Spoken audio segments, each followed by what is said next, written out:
A few months ago, I wrote to the DVLA for a freedom of information request, and I asked them several questions.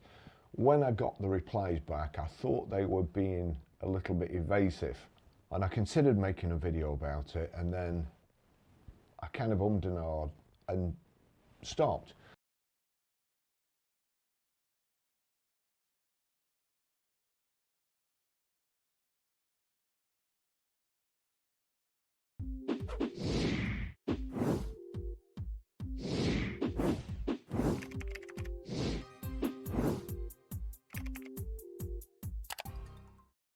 And a strange thing happened a couple of months ago. I was talking to Jeff Buys Cars about it, and he said, do you mind if I have a look at it? And he had a look, and basically he thought the same as me. And then from that, a journalist rang me and asked me if he could look at the information as well. And we all kind of found it very, very interesting. It wasn't just me, but at the time, whatever you think about me, I don't want to put anything false out there. I will never do it intentionally. I will never tell a lie intentionally on this channel, whether it be a good thing about EVs or a bad thing. I saw the other day, I saw a 330,000 mile EV in the auction. It was in as a non-runner, but even so, it got 330,000 miles on the clock. No mean feat. And you know, okay, that's a good thing. It served its owner well. It was obviously fit for purpose and fit for the use he wanted it for. And plus the fact, when I looked through the MOTs, all the MOTs were clear apart from warnings on tyres. And there weren't warnings like on some of these EV shills that say that the tyres last 40-odd thousand miles when they've actually failed the MOT because there's ply cord sticking through. They forget to tell you that. You know, it's what you leave out that's the important stuff, not what you actually say in some cases, especially when it comes to the EV people. So Jeff, in turn, put his own freedom of information request in. He's made a video of it, very, very interesting.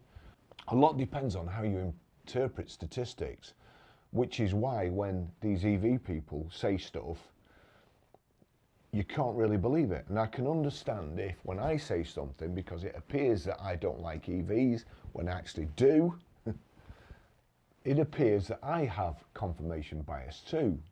So that was one of the reasons I didn't act on my freedom of information request. But when I saw Jeff's and Jeff's interpretation, I had another look at it. This is what I think, rightly or wrongly. If you don't agree with me, don't call me names. Tell me why you don't agree with me. So listen to the video. If you've already kicked off at the title, then there's no hope for you. But listen to the video, see what you think. DVLA data reveals a hidden EV problem nobody wants to talk about. We're constantly told that once someone buys an electric car, they never go back. That was kind of used as a different scenario when I was younger. However, in this case, it's EVs. We're told EV owners are happy, committed, and that the market is maturing. But I've got DVLA data from a freedom of information request that tells a very different story. Not opinions, not anecdotes, not Twitter arguments. This is hard behavioural data, and it shows something is going badly wrong in the world with EV ownership. This data doesn't come from manufacturers, it doesn't come from Auto Trader, it don't come from leasing companies or PR departments. It comes directly from the DVLA, which means it records what people actually do, not what they say they believe. EVs that exit ownership within 90 days are sold on within 3 months. Let's start with this one, because it's the most uncomfortable. I asked the DVLA how many electric cars changed keeper within just 3 months of first registration and were then classified as used the next time they were sold. Here are the numbers. 2021, 6,548. 2022, 7,826. 2023, 6,964. 2024, 11,455. That's a 64% jump in 1 year. Now, first of all, I'd like to draw your attention to 2022. If you remember, in 2022, they were telling us there was a long waiting list. You couldn't get an EV for love nor money. When this data seems to point to that not being the truth. These are not old EVs. These are not worn out batteries. These are brand new electric cars being dumped back into the used market inside 90 days. That doesn't happen because people love the product. It happens because the car doesn't suit the owner's needs. The costs weren't properly explained. Charging isn't working for them. Or the car was never really sold to a genuine end user in the first place and was either put in the compound or hidden somewhere for a while. Section 2, SORN, EVs taken off the road entirely. Now this next part is even more telling. I asked the DVLA how many electric vehicles were declared SORNed. That's statutory off-road notification each year. These are EVs that are registered but not being used.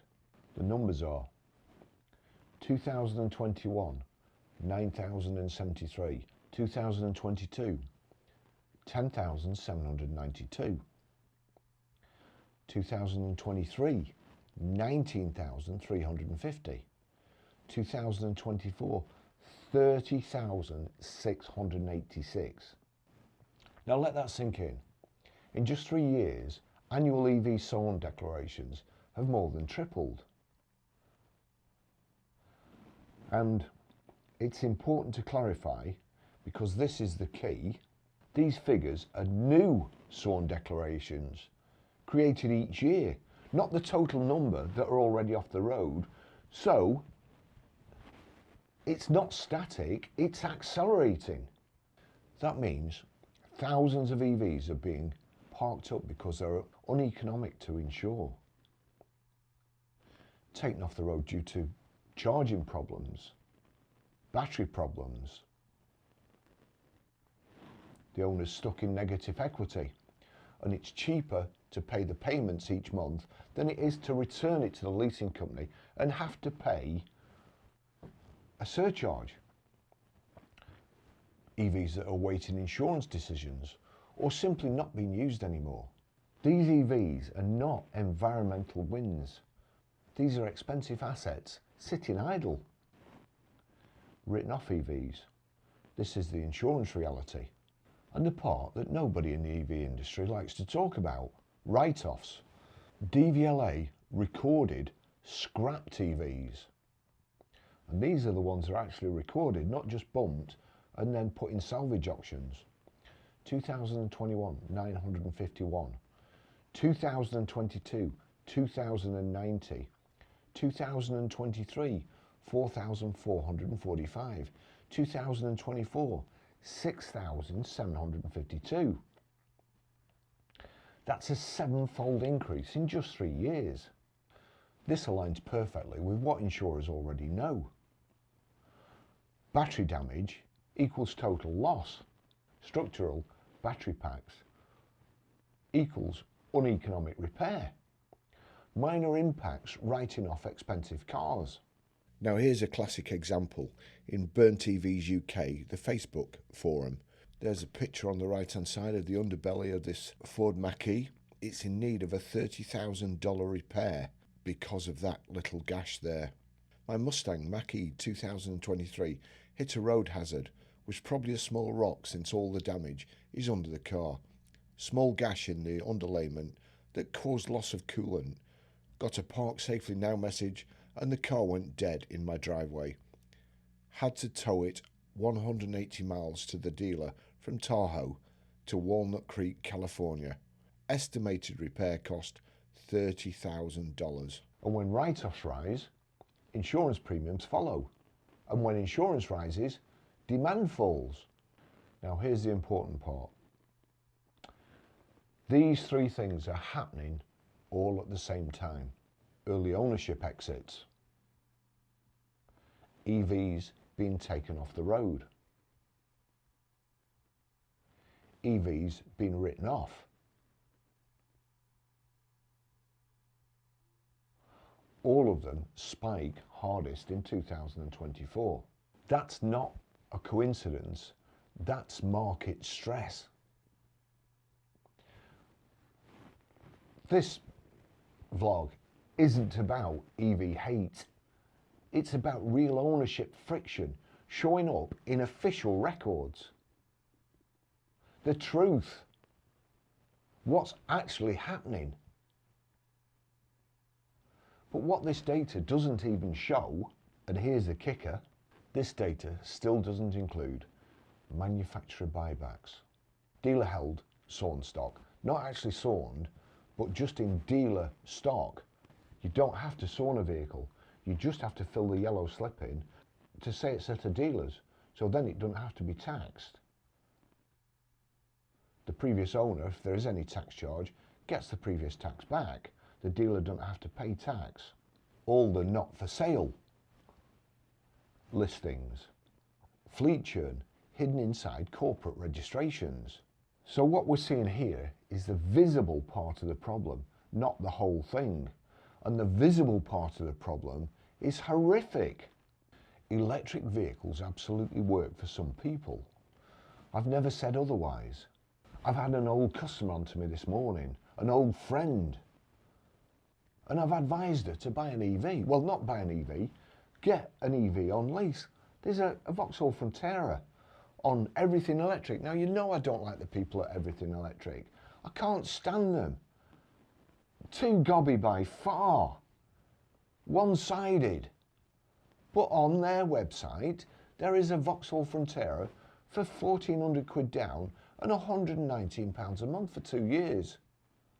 It's for nothing. I would imagine the leasing company will blow their brains out when they come to get rid of that in the auction in 2 years. But it's a great deal.